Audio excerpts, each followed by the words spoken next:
CHP به 248 سروکن شارداریان خوره لوانه دجوه و کمخبات شارداریان لدار دخه. سروکی گشتی CHP کمال قلشداروغلو جی بشدار چالاکیین کو ده 3 روزان بردوام بکده به.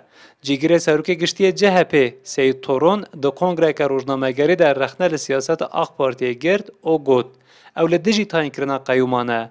سید تورون آماجه کرد کو اول وی ولاتی به هفره دجین. دوی لحف بکن هفدو فحل بکن و سردستی عدالت جی بکن. سید تورون گوت او کیف خوش دبن کو هر کس بکاره با اوه که آزاد زمان خواه بکار بینه. پارلمانتر CHP آنتالیای جاوید آره آماجه کرد کو پیوستی همو آلین جواکا ترکیه به هیا کو ده مجاره حق، حقوق و عدالت ده و کهف بن و لحف بکن. Bugün Türkiye'nin normalleşmeye ihtiyacı var. Divê Tirkiye bibe welatekî demokratîk. Pêwîstiya Tirkiye bi dadweriyeke bealî heye. Hiqûq ji her kesê re lazim e. Pêwîstiya civakê bi aşitî heye. Pêwîstî bi bealîbûyîna dadweriyê heye. Dema ku CHP bibe desthilatdar, dê ferqa wê li vê herêmê were hîskirin. شاردارên CHP de 3 rojan li hemû navçeyên wane bigerin û guhdariya pirsgirêkên welatiyan bikin. Serokê Şaradariya Bajarê Mazin ya Stenbolê Ekrem İmamoğlu piştî nimêja înê serdana dikandaran kir. Welatiyan eleqeyeke zêde nîşanî İmamoğlu dan. İmamoğlu got ew welatekê demokratîk diparêzin û dixwazin li vî welatî di hemû qadan de azadî hebe.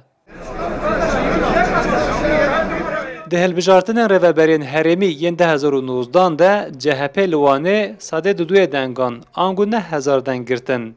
CHP dixwaze ku wekî hevkariya di hilbijartinên rêveberiyên herêmî yên 2019 de ji Kurdan zêdetir dengan bigire û rêjeya dengên xwe zêde bike. Serokê rêxistina CHP yê Wanê Seracettin Bedirxanoğlu got dema CHP bibe desthilatdar dê pirsgirêka Kurd di parlamentoyê de çareser bike.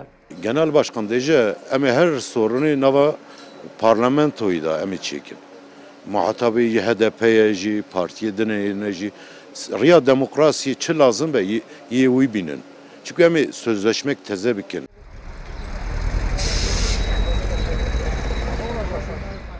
Helbijartinên giştî de di hezîrana 2023 de bên kirin. Li gorî vê yekê hêj 13 mehman e.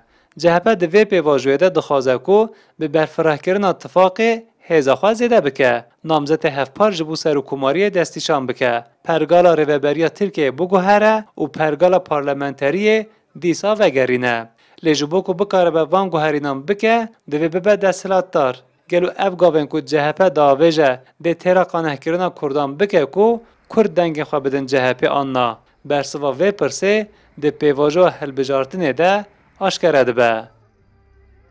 Hasan Kaku, Kurdistan 24, Wan.